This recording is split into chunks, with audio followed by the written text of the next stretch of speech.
The world has changed. I feel it in the water. I feel it in the earth. I smell it in the air. Much that once was is lost, for none ever will remember. It began with the forking of the great wings. They were given to the elves immortal, wisest and fairest of all beings, seven to the dwarf lords, great miners and craftsmen of the mountain halls, and nine wings were gifted to the race of men, who above all else to saw power. For within these wings was bound the strength and the will to govern each race. But they were all then deceived, for another wing was made, deep in the land of mortal, in the fires of Mount Doom. The Dark Lord saw and forged a master wing.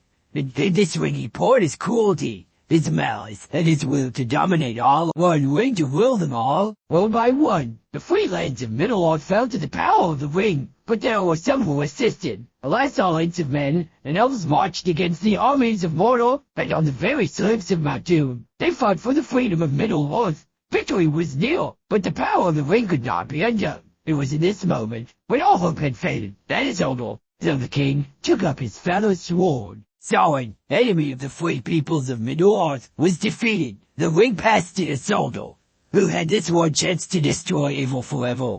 But the hearts of men are easily corrupted, and the ring of power has a will of its own. It betrayed Isildur to his death, and some things that should not have been forgotten were lost. History became legend, legend became myth, and for 2,500 years, the ring passed out of all knowledge until one chance came, and ensnared another bill. It came to the creature Gollum, who took it deep into the tunnels of the misty mountains, and there it consumed him. The ring gave to Gollum a natural long life. For 500 years it poisoned his mind, and in the gloom of Gollum's cave it waited until it crept back into the forest of the world.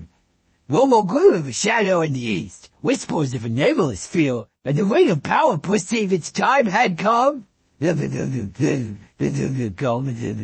then something happened that the ring did not intend. It was picked up by the most unlikely creature imaginable. The habit. But for the time will soon come when habits will shape the fortunes of all.